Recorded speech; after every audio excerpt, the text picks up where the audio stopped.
সুবহানাল্লাহ, আলহামদুলিল্লাহ, লা ইলাহা ইল্লাল্লাহ, আল্লাহু আকবার। পড়েন সুবহানাল্লাহ, আলহামদুলিল্লাহ, লা ইলাহা ইল্লাল্লাহ, আল্লাহু আকবার। এই চারটা জিকির হচ্ছে শ্রেষ্ঠ জিকির। শ্রেষ্ঠ তো শ্রেষ্ঠই তো পাইছেন, আর এদিক ওদিক তাকান কেন? পড়েন ইচ্ছা মতো। এই চারটা জিকির একসাথে মিলিয়েও পড়া যায়, আলাদা করেও পড়া যায়। আবার বিশ্বনবী বললেন, মিজানের পাল্লা ভারী করতে চাও, ফাআম্মা মান সাকুলাত মাওয়াজিনুহু ফাহুয়া ফি আইশাতির রাদিয়া। মিজানের পাল্লা যারা ভারী করতে চাও তারা দুইটা জিকির করবা, সুবহানাল্লাহি ওয়া বিহামদিহি, সুবহানাল্লাহিল আযীম। এই দুইটা শব্দ কালিমাতান হাবিবাতান ইলার রহমান, আল্লাহর কাছে খুব প্রিয়।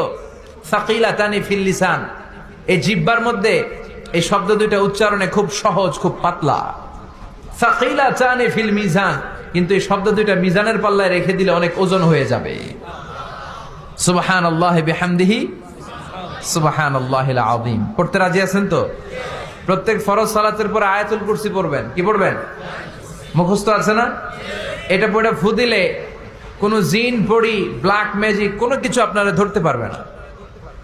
বিশ্বনবী বলেন, মান ক্বারা আয়াতাল কুরসি দুবুরা কুল্লি সালাতিন মাকতুবা লাম ইয়ামনাহু মিন দুখুলিল জান্নাতি ইল্লাল মাউত।